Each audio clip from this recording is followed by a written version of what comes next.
Welcome! Come on in. Sorry I'm still fixing up the place a bit, but it's alright. Grab yourself a seat and let's talk about government birds. No, not how birds are really US government drones. That's still classified.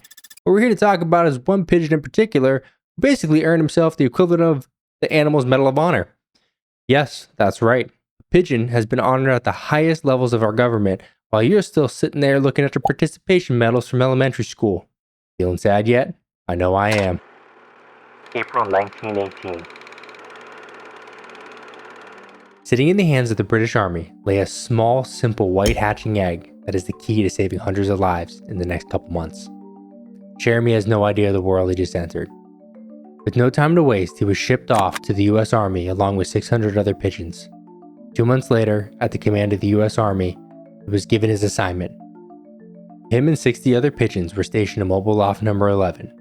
And yes, Mobile Loft number 11 is as cool as you think it is. We really did have hybrid pigeon coop cars roaming the battlefields back in World War I. Pretty crazy. Jeremy and his comrades were stationed to support the troops over in the Western Front. We're talking this little area here. France, Belgium, Netherlands type area. You get the point. During his deployment, he did actually carry out a couple successful missions. Just to clarify, we are talking about missions to deliver messages back and forth. We're not talking about aerial assault pigeons. No, that would be crazy. Or would it? No, let's be real here. Knowing how the military works, there probably actually were conversations about aerial assault pigeons.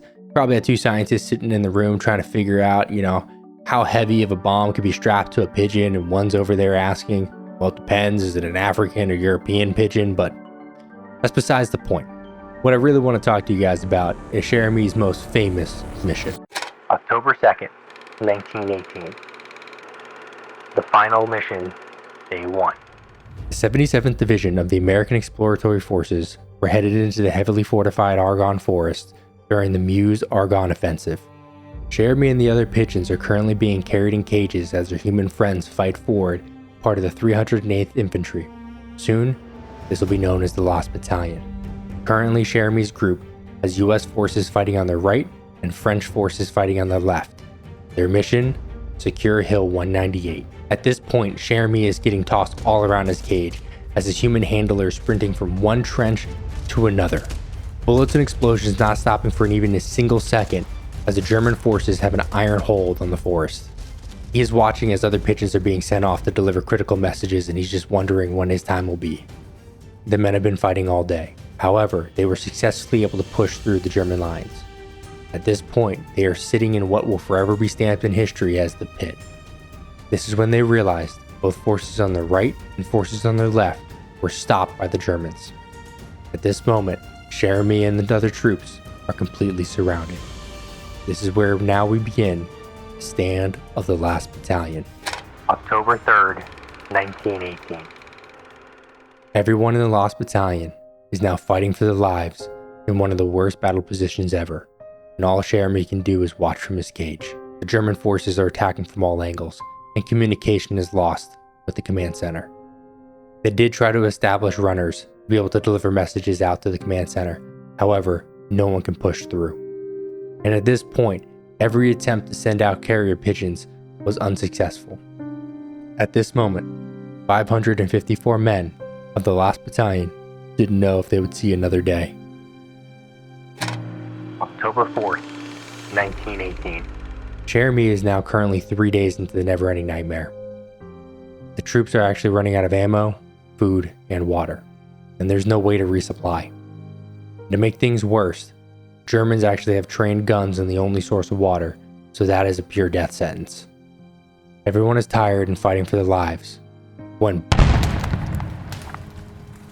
the Americans start dropping artillery bombs long range, right on top of their own men.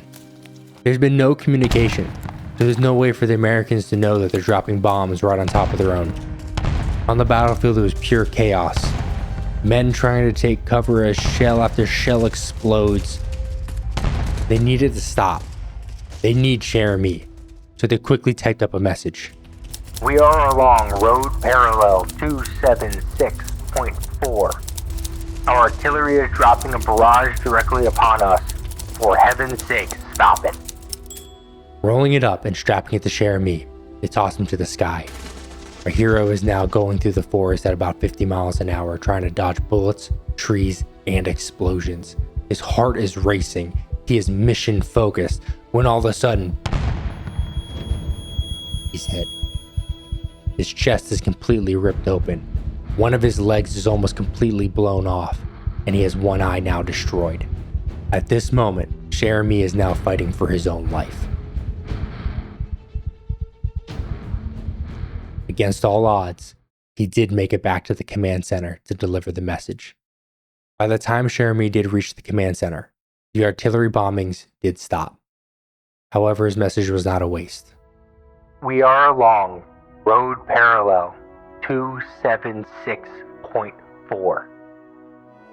It delivered the exact location of the lost battalion.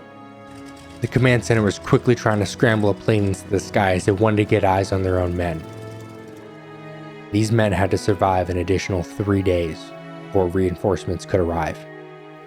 However, once they did, they were able to push back the German forces. And about a month later, World War I was officially over. Jeremy's message led to the rescue of 384 men, 190 of which were wounded, but sadly, 170 men were either killed or MIA. There were many heroes in the Lost Battalion, and multiple Medal of Honors were actually issued just for this one battle. However, this video focuses specifically on our pigeon hero. Jeremy was awarded the French Cross de Guerre with a bronze oak leaf. Recognized in the Racing Pigeons Hall of Fame in 1931, then was the second animal to receive the Animals in War and Peace Medal of Bravery in 2019. After Sergeant Reckless, that is. Alright, that's my rabbit hole on pigeons. See you in the next one.